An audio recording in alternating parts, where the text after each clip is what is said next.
On eksamipäev, pea on pulki täis, istud ja mõtled, kes ma olen, kuidas ma siia sattusin, kellel seda matemaatikaeksamit üldse vaja on. Pärast 12 aastat higi ja pisaraid oled sa teeninud koha ühiskonnas. Sa oled valmis ellu astuma. Esmalt aga tuleb sul ületada üks viimane takistus. Tere, mina olen Tanel Padar. Räägin teile lähemalt sellest, kuidas riigieksamid toimuvad. Katsu mitte maha jääda. Alustame algusest. Kust kohast eksamitööd tulevad? Kas tõesti kuskil maa-aluses punkris on ruum täis riiuleid, kus leidub sadu tuhandeid eksamide ülesandeid? Tegelikult mitte. Eksami ülesanded panevad kokku õpetajad ja õppejõud üle Eesti. Esmalt eeltestitakse neid koolides, et näha, kas õpilased saavad küsimustest aru. Riigieksameid teeb igal aastal umbes 10 000 õpilast, kellest sugugi mitte kõik pole abituriendid. Seega on oluline, et küsimused oleks jõukohased, laiahaardelised ja samas näitaks võimalikult täpselt eksaminandi teadmiste taset. Lõppkokkuvõttes pole meist keegi tehtud päris samast puust. Aga kes on need helged pead, kes eksameid korraldavad? Ja kuidas ma üldse tean, et ma võin eksami tulemusi usaldada? Eksameid korraldab sihtasutus Innove. See on Eesti hariduse kompetentsikeskus, kus töötab eksamit ettevalmistav komisjon. Sinna kuuluvad parimad õpetajad ja õppejõud üle Eesti, kelle kinnitab haridus- ja teadusminister. Ja kuidas eksamitöö kvaliteeti kontrollitakse?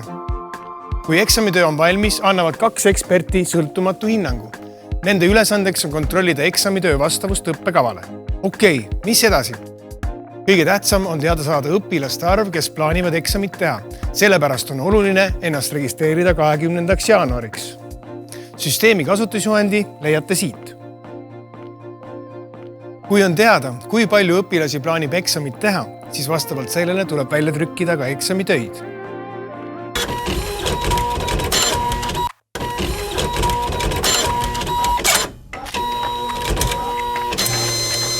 Neid on rohkem, kui sa oskad ette kujutada. Aitäh! Innoves pannakse kokku eksamitööde pakk, mis saadetakse eksamipäeval turvaliselt koolidesse. Rõhk sõnal turvaliselt. Eksamitööde sisu on rangelt hoitud saladus. Lahe, aga eksam on juba homme. Mul hakkab tekkima väike paanika. Mida teha? Peamine on mitte liialt muretseda ja mitte õppida viimase hetkeni. Usalda oma mõistust ja jää rahulikuks. Tean omast käest, et seda on raske teha, aga sa oled ju selleks valmistunud 12 aastat. Käes on eksamipäev. Ära unusta kaasa võtta ID-kaart või pass. Eksam algab kell 10.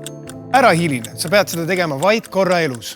Kui oled kohale jõudnud, võta istet, ole rahulik. Sa ei pea muretsema, sest oled ju õppinud ja sind ei aja taga paparatsod. Samuti ära spikerda, sest vahele jäämise korral sinu eksamitöö tühistatakse. Okei, see oli pingeline. Mis nüüd? Pärast eksamite kirjutamist saadetakse tööd tagasi Innovesse.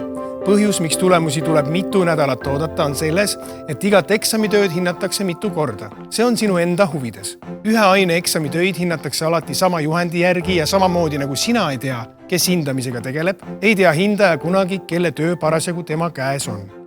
Kui kõik tööd on läbi vaadatud, sisestatakse tulemused eksamite infosüsteemi 2 korda. Seda teevad erinevad inimesed. Kui eksam oli edukalt sooritatud, saadetakse sulle elektrooniline eksamitunnistus. Ja nüüd ongi aeg. Võtta naine, võib-olla võtta koer. Minna tööle, maailma rändama, purjetama. Ülikooli. Tee, mis sa teed, aga ära bändi küll tegema hakka.